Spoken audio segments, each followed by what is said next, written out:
কাটি না যে প্রতি বছর 2টা করে বাস হবে টাকা দেবো রেখে ধার কাটি বহুত টাকার মধ্যে কষ্ট হয় যে হয় গ্রাম মেলে ভাতায় নিলাম না একটা বাস লাগাও তাহলে হবে এই বাসের নিচে এখন এই চটের নিচে আল্লাহ তাআলা কবুল করবে ইনশাআল্লাহ আজ আমার কিছু নেই,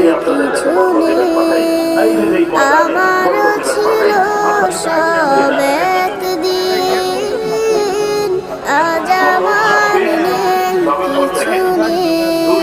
ডিসেম্বর আমাদের এই বছর 2025 পর্যন্ত আমাদের যে জমা হয়েছে 8,33,68,465 টাকা।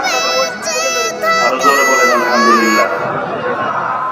8,63,68,462 টাকা। এই জায়গা মাত্র লেখছেন দেন আলহামদুলিল্লাহ লেখবেন, এই জায়গায় লেখবেনই আলহামদুলিল্লাহ, ঠিক আছে। আর খরচ হয়েছে কত? খরচ হয়েছে 37,351 টাকা। আলহামদুলিল্লাহ। এই আলহামদুলিল্লাহ হবে না, আলহামদুলিল্লাহ। এসব ব্যবস্থা করে দেবে কে?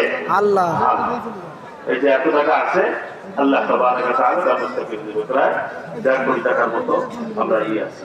আমাদের এর ভিতরে যা খাতা আছে ওগুলো বিস্তারিত বললাম না, তো আজকে আমরা কান দিয়ে আগামী বছর মাহফিলের আগেই খুব শানদার আল্লাহর ঘর, সেই শান মোতাবেক আমরা যেন একটা আল্লাহর ঘর করতে পারি, আপনারা দোয়া করবেন, দিবেন না। তা আমরা কোনো কিছুর কোনো অত চিন্তা করি না, প্ল্যান করতে গেছি টাকা আর আপনাদের 5 লাখ টাকা নাই প্ল্যান করা যাবে না, নাই এখন তো নাই।